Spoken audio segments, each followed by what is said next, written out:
Baik, Salam. Perkenalkan, nama saya Yovita Poli, NIM 10120210101 kelas A semester 2. Baik, di sini saya akan menjelaskan tentang Pancasila sebagai sistem etika. Yang pertama, pengertian etika.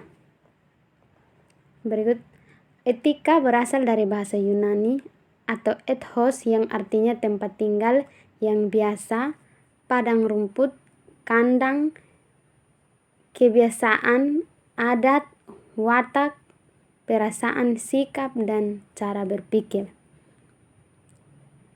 Selanjutnya, etika dalam arti luas ilmu yang membahas tentang kriteria baik dan buruk.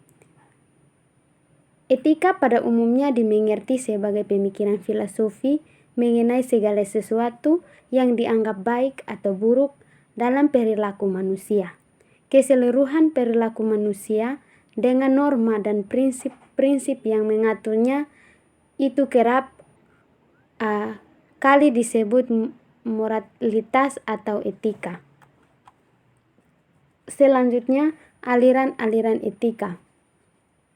Ada beberapa aliran etika yang dikenal dalam bidang filsafat, meliputi etika keutamaan, teologis, deontologis. Etika keutamaan atau etika kebajikan adalah teori yang mempelajari keutamaan, artinya mempelajari tentang perbuatan manusia itu baik atau buruk. Yang pertama, etika keutamaan ialah baik hati, belas kasih, terus terang, bersahabat, murah hati, percaya diri, berani, sopan santun, mandiri, bijaksana, peduli, dan toleran. Yang kedua, etika teologis adalah teori yang mengatakan bahwa hasil dari tindakan moral menentukan nilai tindakan atau kebenaran dan dilawankan dengan kewajiban.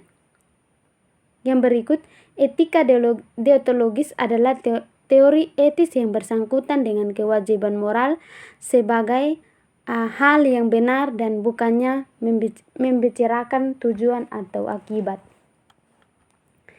Yang berikut, etika Pancasila.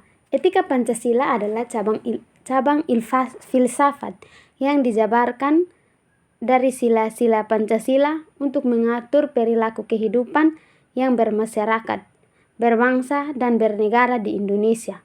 Oleh karena itu, dalam etika Pancasila terkadang nilai-nilai ketuhanan, kemanusiaan, persatuan, dan kerakyatan dan keadilan. Sila ketuhanan mengandung dimensi moral berupa nilai spiritual yang mendekatkan diri kepada Sang Pencipta. Sila kemanusiaan mengandung dimensi humanus, artinya menjadikan manusia lebih manusiawi, yaitu upaya meningkatkan kualitas kemanusiaan dalam pergaulan antar sesama. Sila persatuan mengandung dimensi nilai solidaritas, rasa kebersamaan, cinta tanah air. Sila kerakyatan mengandung nilai berupa sikap menghargai orang lain, mau mendengar perkataan orang lain. Sila keadilan mengandung dimensi nilai mau peduli atau nasib orang lain, kesediaan membantu kesulitan orang lain. Yang berikut, alasan diperlukannya Pancasila sebagai sistem etika. Pertama, dekadensi moral yang melanda kehidupan masyarakat, terutama generasi muda, sehingga membahayakan kelangsungan hidup bernegara.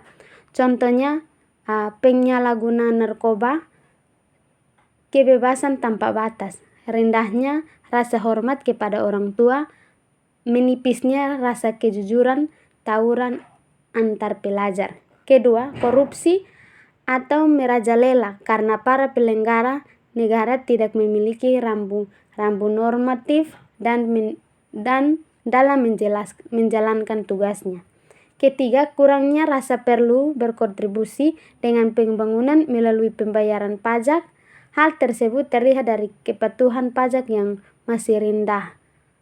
Padahal peranan pajak dari tahun ke tahun semakin meningkat dalam membiayai APBN. Keempat, pelanggaran hak asasi manusia dalam kehidupan bernegara di Indonesia. contohnya seperti penganiayaan terhadap pembantu rumah tangga, pelantaran anak-anak yatim oleh pihak yang seharusnya melindungi, kekerasan dalam rumah tangga, dan lain-lain. Kelima, kerusakan lingkungan yang berdampak terhadap berbagai aspek kehidupan manusia seperti kesehatan, kelancaran penerbangan. Nasib generasi yang akan datang, global warming, pembaharuan cuaca, dan lain-lain. Contoh yang paling jelas adalah pembakaran hutan, riau, sehingga timbulnya kabut asap. Selanjutnya, menggali sumber historis, sosiologis, politis tentang Pancasila sebagai sistem etika. Sumber historis. Pada zaman Orde Lama, Pancasila sebagai sistem etika masih terbentuk sebagai filosofi Gronglang atau Werchunghang. Artinya nilai Pancasila belum ditegaskan dalam sistem etika. Tempat nilai-nilai moral telah terdapat pada pandangan hidup masyarakat.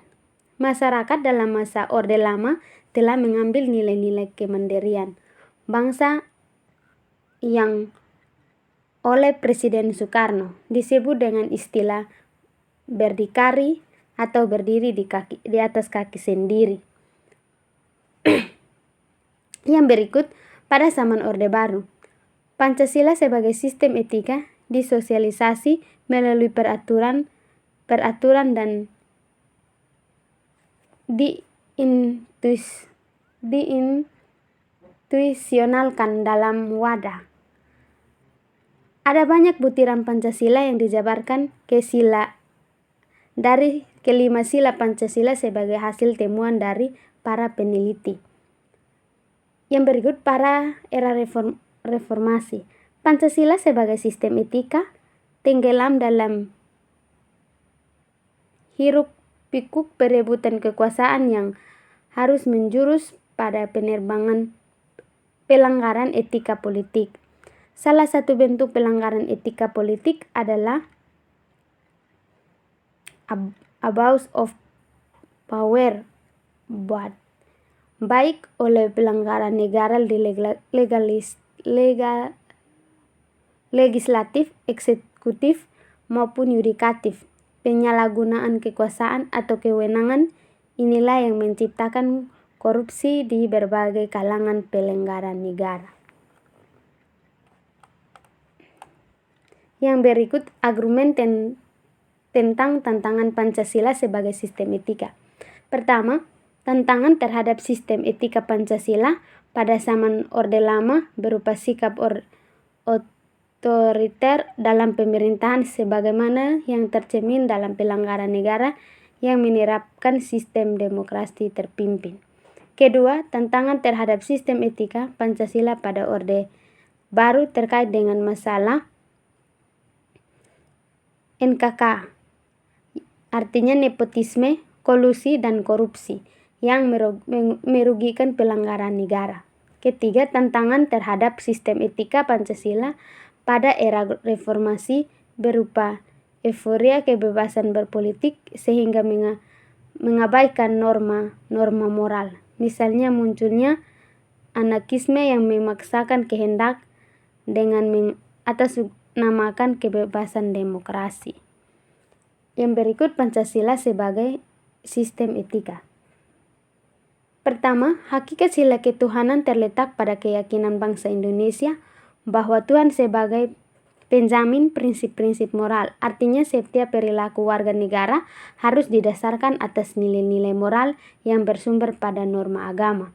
Kedua, hakikat sila kemanusiaan terletak pada antusias humaus, yaitu tindakan manusia yang mengandung implikasi dan konsekuensi moral yang dibedakan dengan atos hominin, yaitu tindakan manusia yang biasa. Ketiga, hakikat sila persatuan terletak pada kesediaan untuk bersama sebagai warga bangsa yang mementingkan masalah bangsa di atas kepentingan individu atau kelompok. Yang berikut ugresi Pancasila sebagai sistem etika.